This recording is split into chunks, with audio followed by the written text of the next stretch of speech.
අපි අද කියලා දෙන්නේ වෙනස්ම විදිහකට මෑකරල් වෑංජනයක් කොහොමද හදාගන්නේ කියලා. හැමදාම හදන විදිහ නෙමෙයි, ඊට වඩා පොඩ්ඩක් වෙනස් විදිහකට අලුත් විදිහකට හදලා බලමු. ඉතින් ඔයාලා මගේ channel එක subscribe කරලා නැත්නම් දැනටමත් දැන්ම subscribe කරන්න. ඕගොල්ලන්ගේ රසවත් අදහස පහලින් comment කරන්න.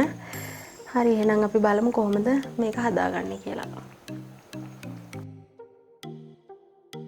මේ තියෙන හවරිමෑ මේ ගානට හොඳ ගානට පැහිච්ච හවරිමෑ මේ විදිහට කඩලා හොදලා මේ උයන ඇතුළියට දාගෙන තියෙනවා. නයි කොච්චි තියෙනවා, ඒවා මේ කපලා තියෙන්නේ දෙකට මැදින් පළල විතරයි, ඊන් වෙන්න කපලා නැහැ. පොඩි අය හිටියොත් කන්න අමාරු නිසා.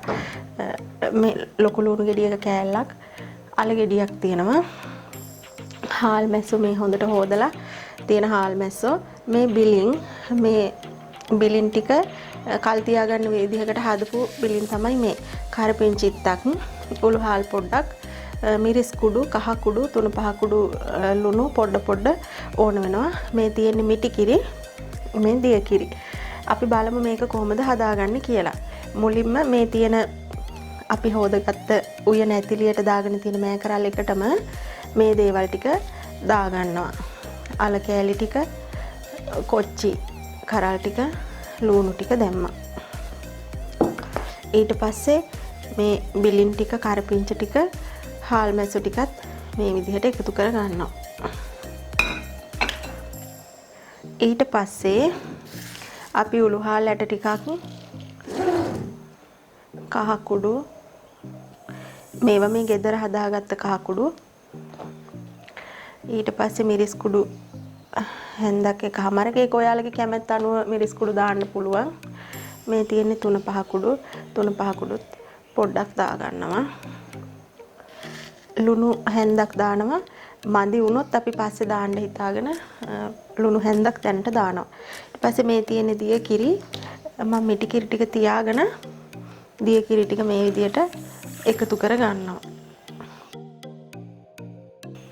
දැන් අපි මේ ටික සේරම මේ විදිහට පොඩ්ඩක් කලවම් කරගෙන අපි ලිපේ තියාගමු.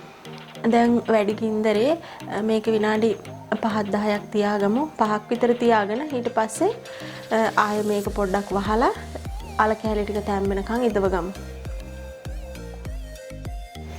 දැන් මේ විදිහට මේක නටාගෙන එනකොට අපි මේක වහලා ඉදව ගමු. මොකද මේ අල කැලි ටික තැම්බෙන්න ඕන නිසා. ඔයාලත් මේ විදිහට හේන් තීරු වලට අල කපා ගත්තොත් ඉක්මනට තැම්බෙනවා. ලොකුවට කැපුවොත් පොඩ්ඩක් වෙලා යනවා. දැන් අපි මේක වහලා තැම්බෙනකන් තියමු. අපි මේක ඇරලා බලමු. ඔන්න දැන් හොඳට අල කැලි තැම්බිලා අපේ වතුරත් මේ කිරි ටිකත් හිඳිලා තියෙන්නේ. මේ අල හොඳට තැම්බිලා. අපි දැන් අපේ මිටි කිරි ටික එකතු කරගමු.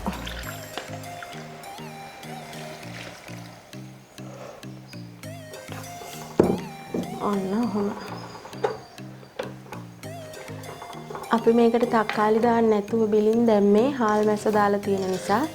ඔයාලට බිලින් මේ විදිහට නැත්තම් අමු බිලින් දාන්න පුළුවන්. එහෙම නැත්තම් සීඹලා දාන්න පුළුවන්. එහෙම නැත්තම් දෙහි ලිපෙන් බාලා දෙහි ටිකක් දාන්නත් පුළුවනි. දැන් මේක පැහෙනකන් ඉඳලා ලුණු බලලා බා ගන්න තමයි තියෙන්නේ. තාම කිරි ටික පැහිලා නැහැනේ. කිරි පැහෙනකන් පොඩ්ඩක් කොහොම තියෙන්න අරිමු. කැටි ගහෙන්න බලන නිසා පොඩ්ඩක් මේක හැඳි ගන්න ඕනේ. අපි බා ගන්නකම් මේක තියලා යන්න එපා කොහෙවත්. ඔන්න දැන් අපේ මාළුව හැදිලා ඉවරයි, මෑකරල් මාළුව. මේක ලුණු ටික බලලා ලිප ඔෆ් කරගන්නයි තියෙන්නේ.